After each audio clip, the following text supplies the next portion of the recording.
नमस्कार अनि स्वागत गर्न चाहन्छु यहाँहरू सम्पूर्णलाई यस लोककथा च्यानलमा म सबिको तर्फबाट। सदा जस्तै आज पनि एउटा निकै नै रमाइलो कथा लिएर आएकी छु। आशा गर्दछु यहाँहरूलाई कथा मन पर्नेछ। कथा सुरु गर्नुभन्दा पहिले यदि हजुरले यो च्यानललाई अहिलेसम्म सब्स्क्राइब गर्नुभएको छैन भने प्लिज सब्स्क्राइब गरेर पनि साथ दिनुहोला। हजुरको सब्स्क्राइबले मलाई यस्तै कथाहरू बनाउन धेरै प्रेरणा मिल्छ। यति भन्दै आजको कथा सुरु गरौँ है त। धेरै पहिलेको कुरा हो। नेपालको कुनै एउटा गाउँमा एकजना हरिशरण नाम गरेको बाहुन उसको छोरी बसन्ती र बुढी विमलासँग बस्ने गर्थ्यो। जजमानी गरेर मात्रै वर्षभरि खान नपुग्ने हुनाले उनी खेतीपाती पनि गर्ने गर्थे। यसरी खेतीपाती र जजमानीले जसोतसो गरेर उसको परिवारको गुजारा चलि नै रहेको थियो। एक ताकाको कुरा हो। गाउँमा पानी नपर्दा सबै जग्गाहरू सुक्खाले पटपट फुट्न थाले अनि यसै हुनाले गाउँलेहरूले रोपाई पनि गर्न पाएनन्। अब यो वर्ष गाउँमा खानाको लागि हाहाकार हुने त पक्का नै थियो। त्यसैले हरिशरण आफ्नो खेतको आलीमा बसेर सुक्खा फाँटतिर हेर्दै सोचिरहेको थियो। त्यतिकैमा हरिशरणका छिमेकी गोफले हुलाकी पनि त्यहीँ आइपुगे। गोफले हुलाकी पहिला हुलाकीको काम गर्ने भएको कारणले गर्दा सबैले उसलाई गोफले हुलाकी भन्थे। तर उनी हरिशरणको मितबा पनि भएको कारणले गर्दा उनले भने गोफले हुलाकीलाई गोफले बा भनेर बोलाउँथे। अनि हरिशरणलाई यसरी टोलाएर बसिरहेको देखेर उनले सोधे, होइन हरिशरण, बारीतिर हेर्दै के सोचेर बसिरहेछस्? यसरी गोफले हुलाकीले बोलाउँदा हरिशरण झस्किए अनि पछाडि फर्केर हेर्दै भन्न थाले, ए गोफले बा पो हुनु त रहेछ, ठोक्करे है बा, अनि टाढै पुगेर आउनुभयो? त्यसपछि गोफले हुलाकीले भन्दछन्, पल्ला गाउँसम्म एउटा चिठी पुर्याउनु थियो, त्यही गएर आएको। अनि तँलाई चाहिँ के भयो? किन खेतातिर हेर्दै टोलाएर बसिरहेछस्? सन्चो बिग्रियो कि क्या हो? उनको यस्तो कुरा सुनेर हरिशरण भन्दछन्, खै के भनौँ मितबा, पानी नपरेर रोपा नै गर्न पाएको छैन। अब रोपाई गरेन भने त वर्षभरि जजमानीले खान पुग्दैन, त्यही चिन्ताले बसिरहेको। उनको यस्तो कुरा सुनिसकेपछि गोफले हुलाकीले बिडी तान्दै भन्न थाले, होइन है हरिशरण, अब कहिलेसम्म यो खेतीपाती र जजमानीको भरमा मात्र बस्छस्? बरु 2-4 वर्ष यसो परदेश गएर भए पनि अलिकति धन जोहो गरे छोरीको भविष्य बन्थ्यो कि। अब यो गाउँको हालत हेर त, 1 साल वर्षा समयमा भएन भनेदेखि वर्षभरि नै पिरो लिनुपर्छ। कहिलेसम्म यसरी बस्छस्? उनको यस्तो कुरा सुनिसकेपछि हरिशरण भन्दछन्, खोइ मितबा, आफ्नो पिता पुर्खाको थलो छोडेर कहाँ जानु? जहाँ गए पनि आफ्नो पाखुरी नबजारिकन खान पाइँदैन। दुःख नै गर्नु परेपछि आफ्नै माटोमा गरेको राम्रो कि कसो? त्यसपछि गोफले बा भन्दछन्, होइन, तँलाई बाउबाजेको थलो चटक्कै माया मारेर जा भनेर कसले भन्या छ र? 2-4 वर्ष गएर धन र सिप कमाएर ल्याएर पछि यही गाउँमा केही गरे त भइगयो नि। बरु त जान्छु भन्छस् भनेदेखि काठमाडौँमा मेरो माइलो छोरो छँदैछ, उनलाई म चिठी लेखिदिउँला। काम खोज्नलाई उनले मद्दत गरिहाल्छन्। अनि 2-4 वर्ष यसो त्यहाँ कमाएर गाउँमा फर्केर आउनु। ल है विचार गर, सधैँभरि यत्तिकै बसेर कहिलेसम्म चल्छ? यति भन्दै गोफले हुलाकी आलीबाट उठे र आफ्नो घरको बाटोतिर लागे। त्यसपछि हरिशरण घर गएर बुढीलाई सबै कुरा भने। बुढी छैलाई पनि बुढाचैको कुरा ठिकै लाग्यो। यसरी बुढीको पनि सहमति पाइसकेपछि हरिशरणले सपरिवार काठमाडौँ जाने निधो गरे। त्यतिकैमा आँगनीमा खेलिरहेकी बसन्तीले बाबुआमाको सबै कुरा सुनिरहेकी थिए अनि बाबुको नजिकै आएर सोधी, बुवा, अब हामी सहर जाने हो? छोरीको यस्तो कुरा सुनेर हरिशरणले भने, अब हामी सहर जाने, अनि तिमीलाई सहरमा गएर सहरको स्कुलमा पढाउने हुन्छ? बाबुछैको यस्तो कुरा सुनिसकेपछि बसन्ती पनि साह्रै खुसी भई अनि हामी त अब सहर जाने भन्दै गाउँभरि हल्ला गर्न थाली। उता हरिशरण पनि गोफले काका कहाँ गएर उनको छोराको ठेगाना लिआयो। अनि नभन्दै हप्ता 10 दिनमा आफ्नो खेतबारी घर गोठ सबै गोफलेका आँखालाई जिम्मा लगाएर उनीहरू काठमाडौँतिर हिँडे। उता गोफले हुलाकीको पनि काम परेको हुनाले उनी पनि हरिशरणकै साथ लागेर काठमाडौँतिर हानिए। गोफले हुलाकीको छोरा इन्द्रे काठमाडौँको कुनै एउटा नेवार बस्तीमा बस्थ्यो। ऊ बेलामा काठमाडौँमा अहिलेका जस्तो घरहरू थिएन, चारैतिर फाँटहरू थिए। यसरी गोफले हुलाकीले हरिशरणलाई आफ्नो छोराको घरमा लिएर गए। उता अचानक आफ्नो बाबु यसरी आउँदा गोफलेको छोरा बाबुलाई देखेर तिनछक पर्यो। अनि साथमा हरिशरण र उसको परिवारलाई पनि देखेर ऊ साह्रै खुसी भयो, किनभने ती दुई साह्रै मिल्ने साथीहरू थिए। त्यसपछि इन्द्रले हरिशरणलाई आफैले काम गर्ने ठाउँमा काम मिलाइदिए। जसो तसो गरेर कामको व्यवस्था त भयो। अब कोठा भने जति खोज्दा पनि नपाएपछि हरिशरण दिक्क भए। कतिन्जेल साथीको घरमा बस्ने, तैपनि कोठा पाइन्छ कि भनेर उनले त्यस टोलको हरेक घर थाहेका थिए। तर जति गर्दा पनि उनले डेरा भने पाएनन्। त्यसै टोलमा एउटा बेखलाल नाम गरेको व्यक्ति पनि थियो। उनी त्यहाँका रैथाने नेवार थिए। उनको एउटा ठुलो रासनको पसल पनि थियो। एक दिन हरिशरण चामल लिन भनेर त्यसै पसलमा गए। बेखलाल साउजी निकै दयालु पनि भएको कारणले गर्दा हरिशरणको न्याउरो अनुहार देखेर उनले सोधे, होइन है पासा, के भयो? खै साउजी, के भनौँ, कोठा खोज्दा खोज्दा दिक्क भइसके, कहीँ पनि पाइँदैन। साथीको डेरामा पनि कति दिन बस्नु। अब गाउँ फर्केर जाउँ भने कुन मुख लिएर जाउँ? मलाई त ठुलै आपत पर्यो साउजी। लौ न, तपाईँलाई कतै थाहा छ भने भनिदिनु पर्यो। उनले यति दुखेसो पोखिसकेपछि बेखलाल साउजीले एकैछिन सोचेर भन्न थाले, ए पासालाई त निकै अप्ठ्यारो परेछ नि। मेरो घरमा एउटा कोठा त छ, तर छिडेको कोठा। अब पासा बस्ने भएदेखि आए हुन्छ। बेखलाल साउजीको यस्तो कुरा सुनिसकेपछि हरिशरण निकै दङ्ग परे अनि भन्न थाले, आमै साउजी, किन नबस्नु नि? कोठा खोज्दा खोज्दा मेरो दाँतबाट पसिना आइसक्यो। बरु कहिलेबाट आउँ साउजी? अनि बेखलाल साउजीले भन्दछन्, तिमीलाई जहिले मन लाग्छ तैलेबाट आए हुन्छ। छिरेको कोठा हो, बरु भाडा पनि मिलाएर दिउँला। त्यसपछि हरिशरणले म भोलि नै आउँछु भनेर त्यहाँबाट घरतिर लाग्यो। अनि नभन्दै भोलि उनीहरू डेरा सरे।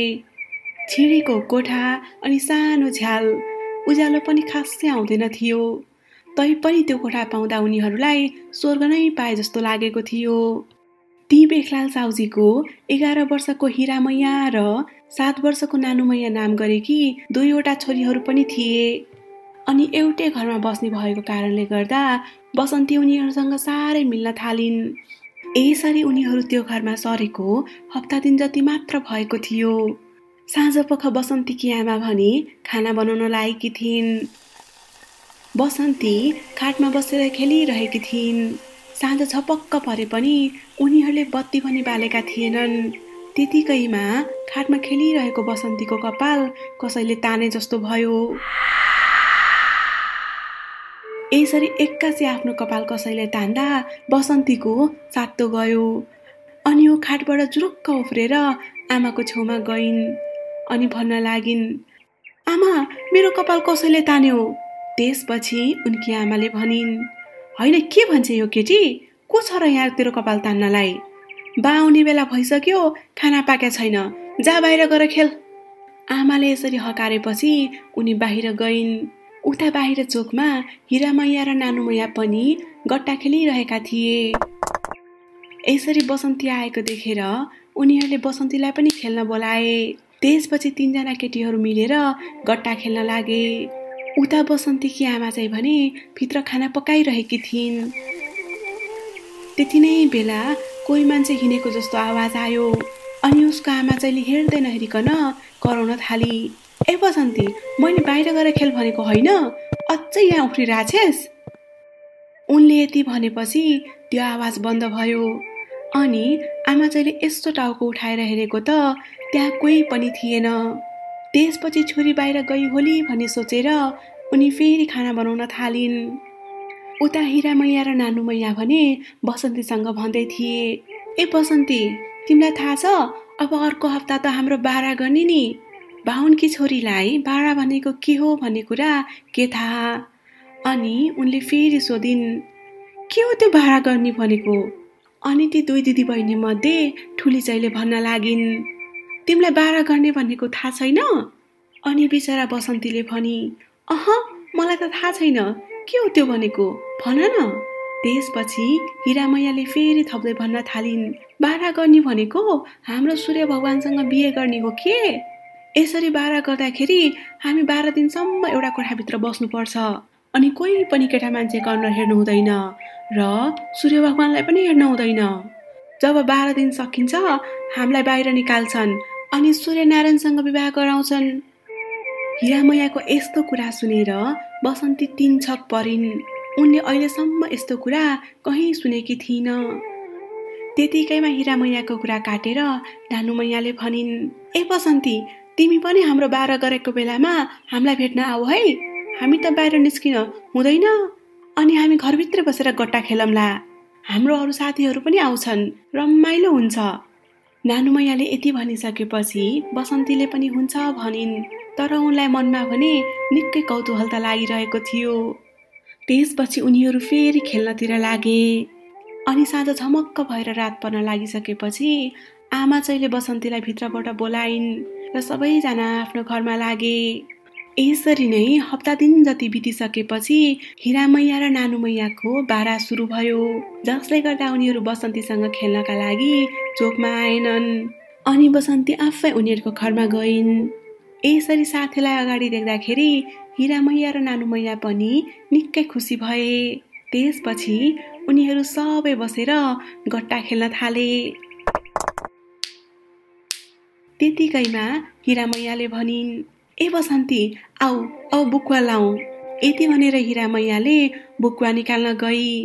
बसन्तीले सोचेकी थिए कि बुकुवाहरू केही नभएर लुगा होला। तर एकैछिनमा हिरामैयाले केही पिठो जस्तो कुरा लिएर आई अनि अनुहार हातमा दल्न थालिन्। अनि हिरामैयाले भनिन्, तिमी पनि लगाऊ न, यो लगाए भने तिम्रो छाला राम्रो हुन्छ। यसरी बुकुवा लगाउँदा बसन्तीलाई निकै रमाइलो लाग्यो। अनि त्यसपछि उसले आफूले आफूलाई ऐनामा हेरेर निकै मक्ख परिन्। त्यतिकैमा त्यहाँ उनीहरूका अरू साथीहरू पनि आइपुगे।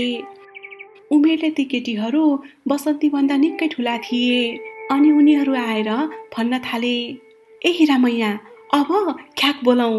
ख्याकको कुरा सुन्ने बित्तिकै नानुमैयाले भनी, नाइ नाइ, नबोलाउने, मलाई त डर लाग्छ। अनि अर्की केटीले भन्न थाली, केही हुँदैन, के डराएको होला? बिचरा बसन्तीलाई ख्याक भनेको के हो भन्ने कुरा पनि थाहा थिएन। अनि उसले नानुमैयालाई सोधी, ए नानुमैया, ख्याक भनेको फेरि के हो? अनि नानुमैयाले भनी, ख्याक भनेको के हुनु नि, भूत हो। यिनीहरूले भूतलाई बोलाउन लागेका छन्। यसरी भूतको नाम सुन्ने बित्तिकै बसन्तीको मुटु जोडसँग धड्किन लाग्यो। अनि उसले भन्न थालिन्, अनि भूत चाहिँ किन बोलाउने नि? यसरी भूत बोलाउँदैमा आउँछ र भन्या। त्यसपछि नानुमैयाले फेरि भन्न थालिन्, आउँछ नि, किन नआउने? यसरी उनीहरू गफ गर्दै गर्दा अरू केटीहरूले भने कोठाको एउटा कुनामा केही सिँगारका सामानहरू राखे अनि गोट्टाहरू पनि। बसन्तीले केही सोच्न नपाउँदै एक्कासी केटीहरूले भन्न थाले, ल अब सबैजना चुप लाएर बसौँ है। यति भनेर उनीहरूले बत्ती निभाए। एक्कासी कोठामा अन्धकार छायो। त्यसपछि त्यहाँ भएका ठुला केटीहरूले ख्याक बोलाउन थाले। यसरी पहिलोचोटि बोलाउँदा केही पनि आवाज आएन। अनि फेरि दोस्रो पटक बोलाए, त्यति गर्दा पनि केही आवाज आएन। अनि फेरि तेस्रो पटक बोलाउँदा भने त्यहाँ एक्कासी भित्तामा केही उज्यालो सर्र सरेको जस्तो लाग्यो। यो देखेर बसन्तीलाई रुनु कि हाँस्नु भयो। अनि उनीहरू सबैजना सिराकभित्र एउटै डल्लो परे। हिम्मत हुने केटीहरू बिस्तारै च्याएर हेर्दै थिए। त्यो उज्यालो वल्लो भित्ताबाट पल्लो भित्तामा र पल्लो भित्ताबाट वल्लो भित्तामा सरिरहेको थियो। त्यतिकैमा फेरि त्यहाँ गोट्टा खेलेको जस्तो आवाज आउन थाल्यो। अनि बसन्तीले भन्न लागि, लौ न, यो सबै बन्द गर, मलाई त साह्रै डर लाग्यो, म घर जान्छु। तर त्यहाँ गएर बत्ती बाल्ने हिम्मत भने कसैले गर्न सकेनन्। अघिसम्म ख्याक बोलाउने भनेर चम्केका केटीहरू डरले एउटै डल्लो भएका थिए। त्यतिकैमा नानु मैयाको कपाल कसैले ताने जस्तो लाग्यो। ऊ डरले रुन मात्र सकेकी थिइन। त्यतिकैमा हिरा मैयाले पनि कसैले उसको खुट्टामा छोएको जस्तो महसुस गरी। यसरी कुनै खस्रो र चिसो हातले उसको खुट्टामा छुँदा ऊ चिच्याउन थाली। त्यसपछि एउटी केटी टक्कुरेर गएर बत्ती बाली। यसरी बत्ती बालेर हेर्दाखेरि त हिरा मैयाको खुट्टा तानेर उनलाई ओछ्यानबाट केही पर पुर्याइएको थियो। अनि नानु मैयाको कपाल पनि भताभङ्ग भएको थियो। त्यसपछि नानु मैयाले रुँदै भन्न थाली, मैले अघि नै नबोलाउने भनेको होइन, खुब तिमीहरूलाई ख्याक बोलाउनु पर्ने। यति भनेर ऊ साथीहरूसँग रिसाई। बिचरा बसन्तीको त कुरै नगरौँ, उनले जिन्दगीमा यस्तो अनुभव कहिले गरेकी थिइन। अनि उनी त्यहाँबाट डराएर म त अब गए, यहाँ बस्दिन भनेर आफ्नो घरमा गई। बिचरा बसन्तीको डरले हातखुट्टा सबै कामिरहेको थियो। अनि आएर आमाको काखमा लपक्क सुतिन्। त्यो रात बसन्तीलाई साह्रै बिसन्चो भयो। डरले गर्दा उसको सातो गएको थियो।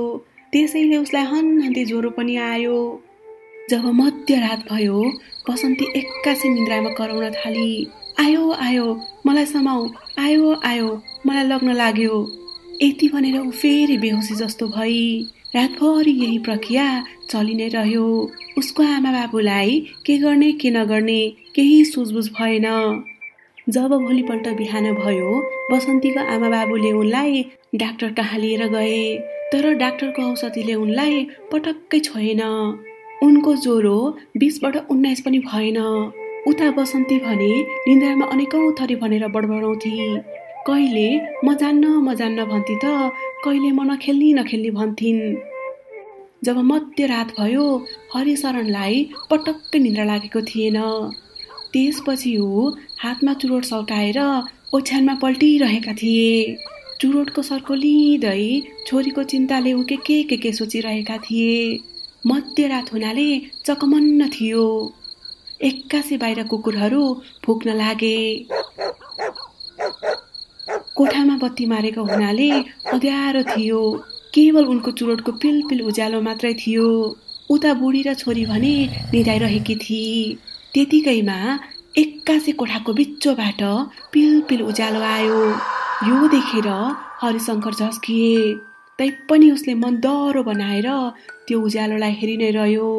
एक्कासी त्यो उज्यालो ठुलो हुँदै गयो अनि कोठाको दली नै छुन लाग्यो। बिचरा हरिशरणको मुटु नै बाहिर आउला जस्तो भयो। अनि उसले आफूले जानेको सबै देवी देवतालाई भाग्न थाले। त्यतिकैमा हरिशरणको बुढीले निन्द्रामै कोल्टे फेरेर खोक्न लागि। यसरी खोकेको आवाज आउने बित्तिकै त्यो उज्यालो एक्कासी गायब भयो। अनि हरिशरणले हतनपत बत्ती बाले। बुढी चाहिँले सोधी, होइन है बुढा, बल्ल बल्ल छोरी निदाकी छ, किन बत्ती बालेको? त्यसपछि बुढाले सबै कुरा बुढीलाई बेरबिस्तार लगाएपछि बुढीको पनि मन डराउन थाल्यो।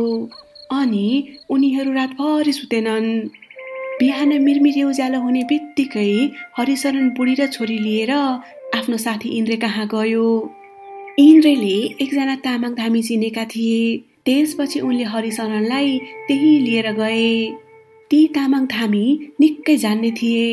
अनि उसले जोखाना हेरेर भन्न थाले, लु भाइ, तिमी त्यो घर छोडेर तुरुन्त निस्किहाल। त्यो घरमा बस्नु भनेको आफूले आफ्नै काल निम्ताउनु हो। त्यही भएर जति सक्दो छिटो त्यो घर छोड। उनको कुरा सुनेर हरिशरण अक्कनबक्क भए। अनि उनले भन्न थाले, होइन, के भन्नुभएको, अलि प्रष्ट भन्नुहोस् न। त्यसपछि ती धामीले हरिशरणकी बुढी र छोरीलाई बाहिर जान आग्रह गरे। यसरी उनीहरू बाहिर गइसकेपछि उनले भन्न थाले, लौ मन डह्रो गरेर सुन, तिम्रो छोरीको सातो गएको रहेछ। अनि तिमी बसेको कोठाको तल्लोपट्टि एउटा कन्या केटी गाडेको छ। त्यही भएर तिम्रो छोरीको यो दुर्दशा भएको हो। यसरी घरमा मान्छे गाडेको कुरा सुन्दा हरिशरण 3 छक परे। अनि भन्न थाले, होइन, घरमा पनि कसैले मान्छे गाड्छ र भन्या।